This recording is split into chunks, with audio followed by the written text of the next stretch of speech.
Alors, une question de Monsieur Hoc de Pont-à-Marc dans le Nord, qui va quand même élever un peu le débat. Je l'espère. Qu'est-ce qui est long, qui a 20 cm, un tuyau au milieu et qui fait plouc-plouc? Non, qui a dit « L'homme est du bois dont on fait les arcs. Plus on le tient courbé, plus il se redresse. » Eh ben, qu'est-ce que je disais?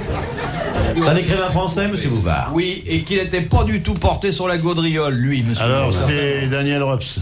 Non. Lamartine. Oh, bah, il n'était pas porté sur la gaudriole. Eh bien, on peut dire que c'est un des prédécesseurs de Daniel Rops. Alors c'est... c'est... Non, ça, c'est pas pour Peggy. Non. Claudel. Fournier. Un des prédécesseurs de Daniel Rops. Oui, parce qu'il a beaucoup écrit sur la religion, comme... Renan. Oui. Ernest Renan. Ouais, mais- Très bonne réponse. T'as lu ça, toi Tu as lu Renan, toi? Mais quand? mais Renan, Parce que ça fait 40 ans que je lis. Mais Quand est-ce Renan, que tu trouves le temps de lire C'était ça Renan? ou faire l'amour, et finalement j'aime mieux un livre. Renan, il n'a pas écrit vraiment. Enfin, quand je dis ça, ça n'est pas certain. Appelez-moi mon petit Tom. C'est drôlement joli. Il ne resterait pas ici. Oui, je veux bien un petit café, mon enfant. Ouais, moi aussi. Moi aussi. C'est pour qu'elle revienne. Ouais.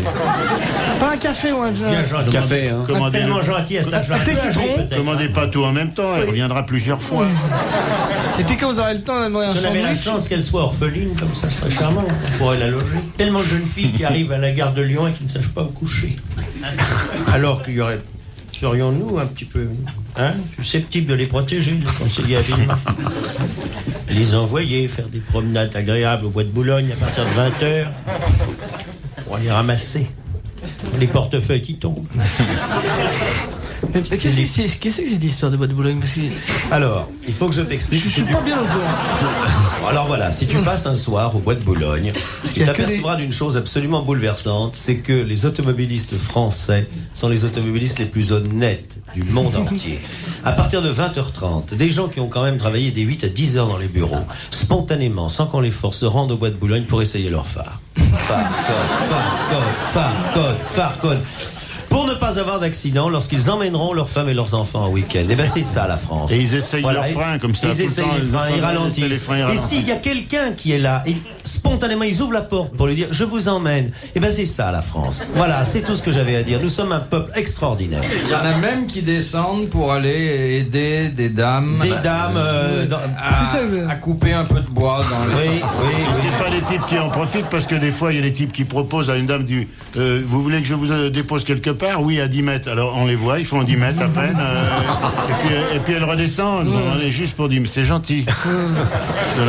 En réalité, ces dames sont des inspectrices de la route, car j'ai remarqué, une fois installées dans la voiture, j'ai remarqué qu'elles penchent très souvent la tête pour regarder si les pédales sont correctes. Le nombre de femmes au bois de Boulogne qui, pendant que le conducteur avance doucement, regarde si le gars met bien les pieds où il faut. Ah oui. Et surtout depuis... C'est étonnant ça, Bouvard? Mais Bouvard, il est comment? Il est dans la voiture ou il est déguisé avec une robe? Il est à l'arrière, Et il conduit avec les pieds. Ce que dit Jacques est très vrai parce que depuis quelque temps il y a même des Brésiliens qui viennent vérifier s'il y a les pédales. Ça, et alors les pédales brésiliennes, là, il y a... Bah oui, quand même que les gens sont moins méchants que ce qu'on prétend. Il n'y a pas ça. Parce que les gens disent que... Il n'y a pas ça à Central Park, il n'y a pas ça dans les autres pays, ça c'est une fierté nationale. Ça. Moi je suis fier des Français.